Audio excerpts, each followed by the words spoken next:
पुढाकार घेतला नसता तर त्या शेअर्सचे पैसे परत मिळाले असते का? त्याच्या आधी पण खासगी कारखाने काही लोकांनी विकल्यातच की. विजय शुगर विकला का शेअर होल्डरला पैसे? मग यासाठी कोण पाहिजे? चळवळ करणारी माणसं पाहिजे. ती कशाला पाहिजे? आमचं पैसे वसूल करायला. ऊसाचं मिल आणलं, कोण चळवळ करणार?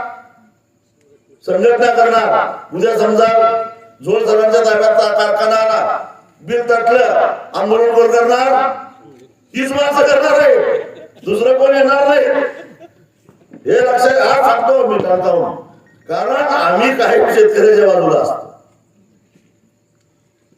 असं संजय मामा म्हणतील का हे कारखाना द्या, मुलासाठी मी आंदोलन करतो म्हणतील? नारायणबा म्हणतील?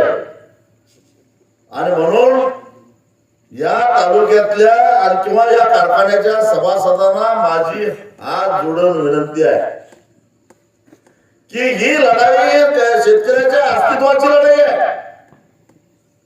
शेतकऱ्याच्या मालकीचा कारखाना राहावा यासाठीची लढाई आहे.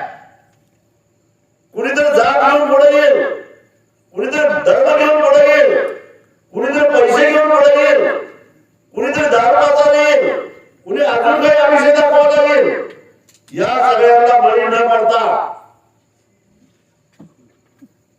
जे आपल्याला करायला पाहिजे तेच मी करणार आहे, अशा पद्धतीनं तुम्हाला ठाम राहावं लागेल.